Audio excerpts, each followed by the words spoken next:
ঢাকনা খুলতেই চোখ মন প্রাণ জুড়িয়ে যাবে। তাহলে খেতে কেমন হবে বলুন তো? আমি একটু দেখিয়ে দিচ্ছি, দেখুন নিচটা কেমন হয়েছে। একটুও লাগেনি, কিন্তু এটাই মূল বিষয়, নিচে লেগেছে কিনা। একদম ঝরঝর করছে, ঘ্রাণে তো আমার এখনই খেতে ইচ্ছা করছে। তৈরি হয়ে গেল পুরন ঢাকার পুরনো ঐতিহ্যবাহী চিকেন দম বিরিয়ানি। এই রান্নাটা আমি এত সহজ করে তৈরি করেছি, প্রতিটা ধাপে ধাপে সহজ করে বুঝিয়েছি, যেন একবার দেখলেই সবাই চোখ বন্ধ করে তৈরি করতে পারে। সবচেয়ে মজার বিষয় হলো এটা কিন্তু ঘরে থাকা মশলা দিয়ে আমি তৈরি করেছি। কখন কোন মশলাটা দিতে হবে সব কিছু আমি চিকেন বিরিয়ানিতে বলে দিয়েছি।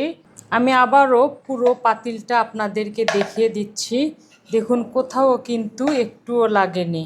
এগুলো কিন্তু রসালো হয়েছে গ্রেভিটা, আর এরকম হলে পরে কিন্তু খেতে ভালো লাগবে। শুকনা শুকনা হলে কিন্তু খেতে মজা লাগবে না। দেখুন চিকেন ভেঙে দেখাবো কতটা জুসি হয়েছে। কোন এভাবে মেখে মুখে তুলবেন তখন মনে হবে যেন অমৃত খাচ্ছেন। এতটা সুস্বাদু হয়েছে আপনি কল্পনা করতে পারবেন না। দেখুন কতটা ঝরঝরে হয়েছে, দানা আর একটা দানার সঙ্গে কিন্তু লাগেনি। এটাই একদম পারফেক্ট চিকেন দম বিরিয়ানি। আলুটা দেখাবো কীরকম সেদ্ধ হয়েছে, দেখুন হাত দিলেই ভেঙে যাচ্ছে, একদম টুকরো টুকরো হয়ে গেছে। আজকের বিরিয়ানিটা আমি A to Z পুরোটাই বলে দিয়েছি, কোথাও কোনো কমতি রাখিনি। এভাবে যদি তৈরি করেন তাহলে একদম আমি বলবো চোখ বন্ধ করে চিকেন দম বিরিয়ানি সারা জীবন করতে পারবেন। কোথাও কোনো ভুল হবে না, কোনো পরিমাপের ভুল হবে। একদম সব কিছু আমি সঠিকভাবে বলে দিয়েছি। এই চিকেন দম বিরিয়ানিটা এত সুস্বাদু হয়, আমি যে কোনো ফ্যামিলি অনুষ্ঠানে এই চিকেন দম বিরিয়ানিটা তৈরি করে থাকি, সবাই একদম খেয়ে প্রশংসায় পঞ্চমুখ। আপনারা চাইলে যে কোনো ফ্যামিলি অনুষ্ঠানে এই চিকেন দম বিরিয়ানিটা তৈরি করবেন, তো স্বজন বন্ধু বান্ধব সবাই খেয়ে আপনাদের প্রশংসায় পঞ্চমুখ হবে। আশা করি পুরন ঢাকার পুরনো চিকেন দম বিরিয়ানি আপনাদের সবার মন জয় করবে, এটা আমার দৃঢ় বিশ্বাস। আর সেই সঙ্গে আমার চ্যানেলটি সাবস্ক্রাইব করে ভিডিওটি লাইক কমেন্ট শেয়ার করে আমার সঙ্গে থাকবেন। চলুন দেখে আসি সুস্বাদু সুঘ্রাণে ভরা পুরন ঢাকার পুরনো চিকেন দম বিরিয়ানি। বিসমিল্লাহির রহমানির রহিম। এখানে 1 কেজি বাসমতি চাল আছে। আমি আজকের পুরন ঢাকার অথেন্টিক বিরিয়ানির জন্য বাসমতি চাল নিয়েছি। আপনারা চাইলে রেগুলার যে চাল দিয়ে আমরা পোলাও তৈরি করি সেটাও নিতে পারেন। আমি মাংসের কোয়ান্টিটি অনুযায়ী 1 কেজি চাল নিয়েছি। এখন চাল আমি পর্যাপ্ত পরিমাণে পানি দিয়ে ভিজিয়ে রাখব। পানি দিয়ে ভিজিয়ে রাখলে যেটা হবে, চালের উপরে যে ময়লা আছে সেটা চলে যাবে, রান্নার পরে ঝরঝরে হবে, আর খাওয়ার সময় একটা সুঘ্রাণ পাবেন। আমি 1 ঘন্টা চালটা ভিজিয়ে রাখবো। তারপরে চালটা সুন্দরভাবে পরিষ্কার করে নিয়ে চলে আসব। চাল কিন্তু আস্তে আস্তে ধুতে হবে, কারণ চাল 1 ঘন্টা পর নরম হয়ে যাবে, সেজন্য। এর ফাঁকে আমি বাকি উপকরণগুলো রেডি করব। আজকের বিরিয়ানির জন্য এখানে আমি দেশি মোরগ নিয়েছি 2 কেজি। আপনারা চাইলে ব্রয়লার নিতে পারেন, পাকিস্তানি মুরগি নিতে পারেন, যে কোনো একটাই নিলেই হবে, স্বাদের কিন্তু কোনো কমতি হবে না। এখন কিছু উপকরণ দেব ম্যারিনেশনের জন্য। প্রথমে 1 টেবিল চামচ লেবুর রস দিলাম, এতে মুরগিটা সফট হবে, খেতে জুসি হবে, ভেতরে মশলা ঢুকবে। লবণ স্বাদ অনুযায়ী, মরিচের গুঁড়া পরিমাণ মতো আমি 1 টেবিল চামচ দিয়েছি, গোলমরিচের গুঁড়া 1 চামচ, আদা বাটা 2 টেবিল চামচ, রসুন বাটা 2 টেবিল চামচ, ধনে জিরার গুঁড়া সমান সমান করে 2 টেবিল চামচ আছে। এখানে 1 কাপ পেঁয়াজ ব্রেস্তা আছে, এটা ভেঙে ভেঙে নেব। এখন সমস্ত উপকরণের সঙ্গে মাংসগুলো ভালোভাবে মেখে নেব। আর এটাই কিন্তু গুরুত্বপূর্ণ স্টেপ, যত সুন্দর করে ম্যারিনেশনে মাংসগুলো থাকবে তত মাংসটা খেতে ভালো হবে। এখন আমি সময় নিয়ে মাংসগুলো ভালোভাবে মশলার সঙ্গে মেখে নেব। দেখতে পাচ্ছেন চিকেনগুলো আমি সুন্দরভাবে মেখে নিয়েছি, মশলাগুলো গায়ে গায়ে লেগে আছে। আর এইভাবে কিন্তু সময় নিয়ে ধৈর্য সহকারে মেখে নিতে হবে। যে রান্নার যে বৈশিষ্ট্য তাকে কিন্তু সেভাবেই তৈরি করতে হবে, তাহলে একদম অথেন্টিক স্বাদ চলে আসবে ইনশাল্লাহ। আর বাকি মশলা ধাপে ধাপে দেব, তাহলে স্বাদ এবং ঘ্রাণ দুটোই অথেন্টিক থাকবে। এখন আমি 1 ঘন্টার জন্য ম্যারিনেশন করে রাখবো। চাইলে সারা রাত রাখা যাবে। ম্যারিনেশনটা কিন্তু খুবই গুরুত্বপূর্ণ। এখন আমি বাকি উপকরণগুলো রেডি করে নেব। এখানে গরুর দুধ আমি জাল দিয়ে ঘন করে 1 কাপ নিয়েছি, চালও ধুয়ে নিয়েছি। এবার মূল রান্নায় যাওয়ার আগে দুটো গুরুত্বপূর্ণ উপকরণ তৈরি করে নেব, সেজন্য এখানে দুধ নিয়েছি। সুবাসের জন্য জাফরান দিলাম পরিমাণ মতো, আপনারা চাইলে এর চেয়ে বেশি দিতে পারেন। একটু নাড়াচাড়া করলে পরে রঙটা হয়ে যাবে। জাফরান আমি পরিমাণে কম দিয়েছি, দেখার সৌন্দর্যের জন্য একটু ইয়েলো ফুড কালার দিলাম, আপনারা এটা বাদ দিতে পারেন। এর ভেতরে আরও উপকরণ দেব, আমি একসঙ্গে সব মিশিয়ে নিচ্ছি। এখানে 3 টেবিল চামচ ঘি দেব। সুঘ্রাণের জন্য কেওড়ার জল দিলাম পরিমাণ মতো, আপনারা চাইলে 1 চামচ দিতে পারেন। এখানে গোলাপ জল দিলাম, এটাও পরিমাণ মতো, আপনারা চাইলে 2 চামচ ব্যবহার করতে পারেন। সব কিছু মিশিয়ে নেব। এই উপকরণগুলো বিরিয়ানির স্বাদ, সুবাস এবং সৌন্দর্য সব কিছুই বাড়িয়ে দেবে। এটা সাইডে রেখে আর একটা উপকরণ তৈরি করে নেব। দ্বিতীয় পেস্টটা তৈরি করার জন্য এখানে 1 চামচ পোস্ত বাটা নিয়েছি। এটা কিন্তু বেশি দেওয়া যাবে না, তাহলে চিকেনের যে একটা সূক্ষ্ম ঘ্রাণ আছে সেটা চলে যাবে। এই পেস্টের ভেতরে আরও কিছু উপকরণ দেব। 1 টেবিল চামচ কাঠবাদাম বাটা, 1 টেবিল চামচ কাজু বাদাম বাটা, সামান্য একটু পানি দেব। একটু নাড়াচাড়া করে পেস্টটা তৈরি করে নেব। এই পেস্টটা বিরিয়ানিকে রিচ ফ্লেভার দেবে, স্বাদটা একদম মোলায়েম হবে। সব কিছু তৈরি হয়ে গেছে, মূল রান্নায় চলে যাব। এখানে একটা গুরুত্বপূর্ণ কথা বলবো, পাতিলটা কিন্তু কাচ্চি বিরিয়ানির ক্ষেত্রে অনেকটা গুরুত্বপূর্ণ ভূমিকা রাখে। চিত্রা পাতিল নিয়েছি, মানে ছড়ানো পাতিল নিয়েছি। আপনারা যখন নেবেন তখন সিস্টেম আছে সেগুলো নেবেন, আর একটু মোটা স্তরের তলাটা যেন হয়। আমার পাতিলের তলাটা মোটামুটি আছে, আর আমি দমে দেব, ওই জন্য এই পাতিলটা নিয়েছি। ইনশাল্লাহ কোনো সমস্যা হবে না, একদম সুন্দরভাবে রান্না হয়ে যাবে। ব্রেস্তা করা তেল দিলাম 1/2 কাপ, সাদা তেল 1 টেবিল চামচ ঘি দিলাম। বিরিয়ানির কিছু আস্ত মশলা দিতে হয়, সেগুলো দেব। তার মধ্যে শাহি জিরা 1/2 চামচ, সাদা এলাচ 4টা, দারচিনির টুকরা 3টা, লং 5টা, তেজপাতা 3-4টা টুকরা। হালকা একটু ভেজে নেব 10 সেকেন্ডের মতো, এতে সুবাসটা চলে আসবে। আর এখানে কিন্তু কালো এলাচ দেবেন না, কালো এলাচ দিলে পরে জাফরান মিশ্রিত যে দুধের মিশ্রণটা আছে সেই ঘ্রাণটা নষ্ট হয়ে যাবে। সুন্দর একটা ঘ্রাণ ভেসে এসেছে। এদিকে চিকেনও ম্যারিনেশন করা হয়ে গেছে, দিয়ে দিলাম সব কিছু। প্রথমে মাঝারি আছে 7-8 মিনিট ভালোভাবে চিকেনটা আমি কষিয়ে নেব।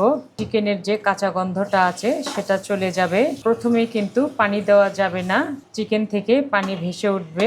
কিছু ভালোভাবে মিশিয়ে দিয়েছি, ঢেকে দিয়ে মাঝারি আছে 7-8 মিনিট রান্না করে নেব।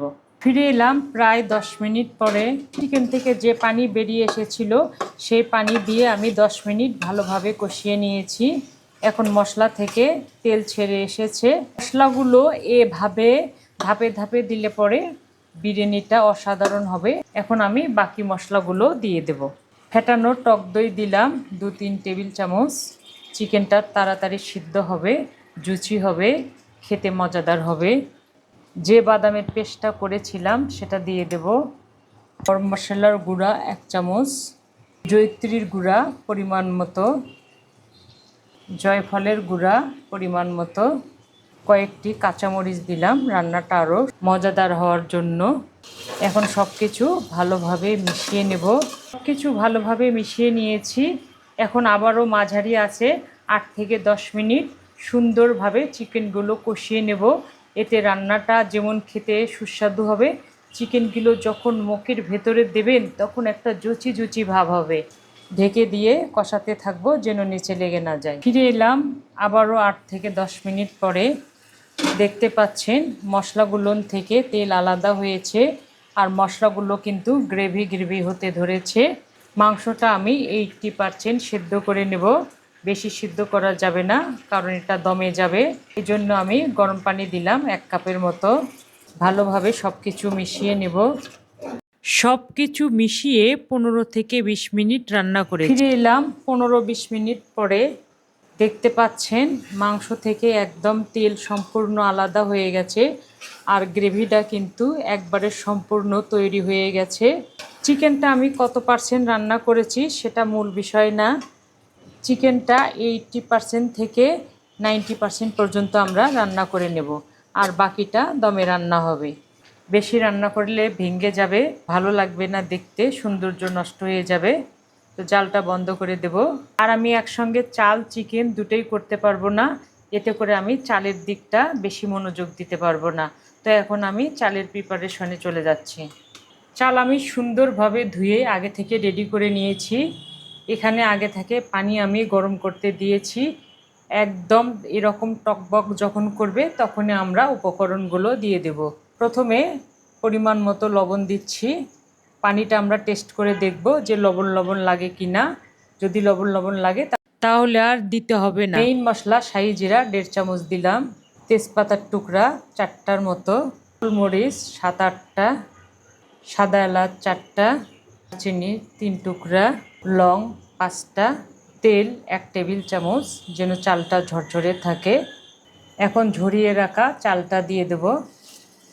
এখন আস্তে আস্তে নাড়াচাড়া করে চালটা আমরা 80% সিদ্ধ করে নেব। বাকি চালটা দমে সিদ্ধ হয়ে যাবে। চাল কিন্তু বেশি সিদ্ধ করা যাবে না, তাহলে ঝরঝরে ভাবটা নষ্ট হয়ে যাবে। চালটা আমি আস্তে আস্তে নাড়াচাড়া করে দিয়েছি।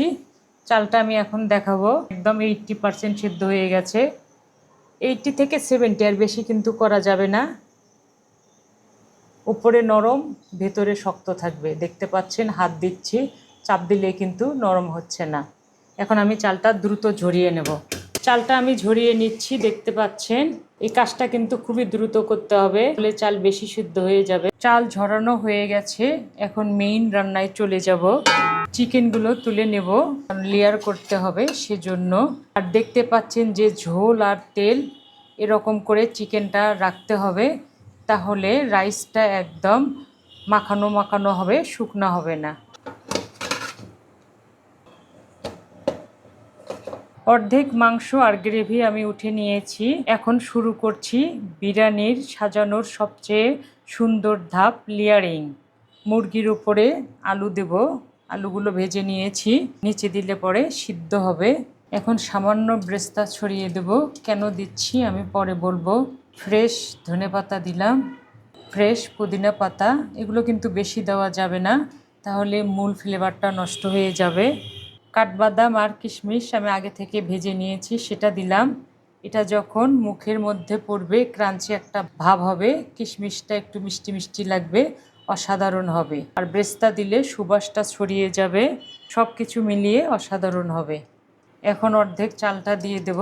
দেখতে পাচ্ছেন কতটা ঝরঝরে হয়ে গেছে। চালটা যে 80% সিদ্ধ হয়েছে সেটা কিন্তু দেখেই বোঝা যাচ্ছে। এখন ছড়িয়ে দেব সমান করে, যেন সমানভাবে চালটা সিদ্ধ হয় সেজন্য। এখন দেব যে মিশ্রণটা তৈরি করেছিলাম, কত সুন্দর কালার এসেছে। এটা দিলে পরে দেখতে অসাধারণ লাগবে। অল্প অল্প করে দেব, একটু ফাঁকা ফাঁকা করে দেব।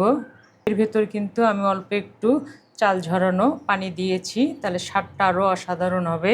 আবারও একটু ব্রেস্তা ছড়িয়ে দেব, ধনেপাতা, পুদিনা পাতা, কাঠবাদাম, কিশমিশ। এবার উঠিয়ে রাখা মাংসটা দিয়ে দিলাম। এটা দিয়ে আমি ছড়িয়ে ছড়িয়ে নেব। মাংসটা আমি সুন্দরভাবে ছড়িয়ে নিয়েছি। এখন বাকি ভাতগুলো দিয়ে দেব। একদম সমান করে সব সাইড দিয়ে দিয়ে দেব। ভাতটা আমি ছড়িয়ে নিয়েছি, আবারও ব্রেস্তা দিয়ে দেব। সব কিন্তু পরিমাণ মতো দিতে হবে। সামান্য ধনেপাতা, সামান্য পুদিনা পাতা, কাঠবাদাম, কিশমিশ। এখন সেই মিশ্রণটা দিয়ে দেব।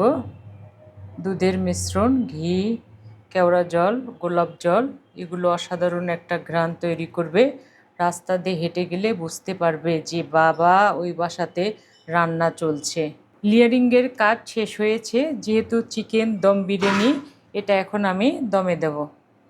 ঢাকনাটা এইভাবে আমি আটা দিয়ে ছিল করে নিয়েছি। এভাবে বসে দেব, বসে দিয়ে জোরে করে চাপ দেব। চুলার উপরে তাওয়া বসিয়ে দিয়েছি দম দেওয়ার জন্য, গরম হয়ে গেছে। উপরে আবার আমি একটু পানি বসিয়ে দিয়েছি। এখন পাতিলটা আমি বসে দিলাম। পানিটা কিন্তু পরিমাণ মতো হবে। এখন লোর চেয়ে একটু উচ্চ আছে 20 থেকে 25 মিনিট প্রথমে দম দেব। চলে এলাম 20 মিনিট পরে। আর যখন দেখবেন যে সুবাসটা বেরিয়ে আসছে, একটা ঘ্রাণ লাগবে, তখন এই জালটা বন্ধ করে দেবেন। জালটা বন্ধ করে দিয়ে আবারও 15 থেকে 20 মিনিট দমে রাখবেন। এটাই হলো ফাইনাল দম। 20 মিনিট পরে ফিরে এলাম। আপনার ছিলগুলো খুলে দেব।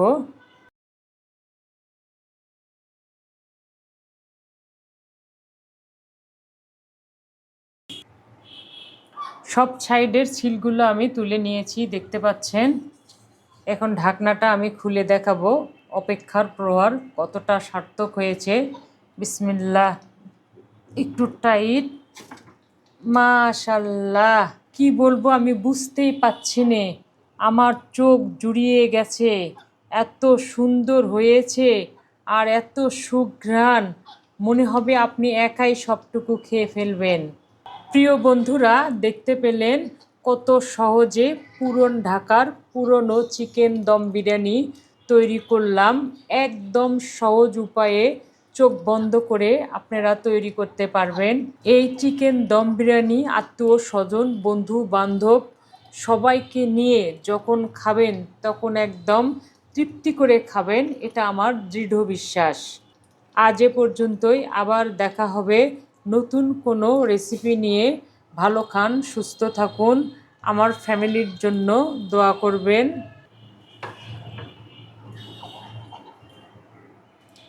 আল্লাহ হাফেজ।